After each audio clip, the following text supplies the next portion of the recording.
La Chine abrite le plus grand réseau de caméras de surveillance au monde, plus de 170 millions.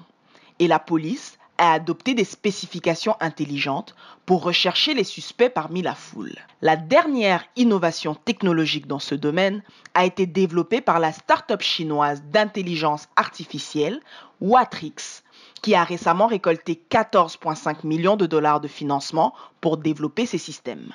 Watrix vient d'annoncer une technologie pouvant apparemment identifier les individus en fonction de la forme de leur corps et de la façon dont ils marchent.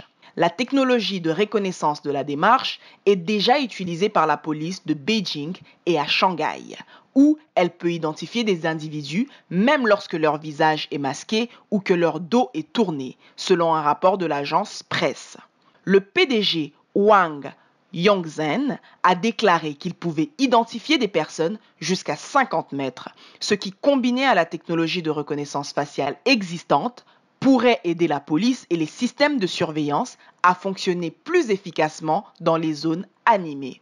L'impact positif réside dans la recherche de criminels, mais la Chine est critiquée par les organismes de droits de l'homme de l'Occident de vouloir toujours pousser le niveau de contrôle sur ses habitants en ayant pour alibi la sécurité. Mais au moins, eux l'annoncent publiquement, sans hypocrisie, car cette technologie de contrôle sur les citoyens n'est pas loin de ce que Eric Snowden avait dévoilé aux USA avec pour raison la lutte contre le terrorisme.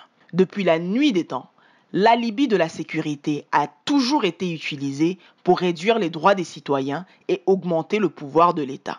C'était Andy pour Startup Nouvelle, Québec.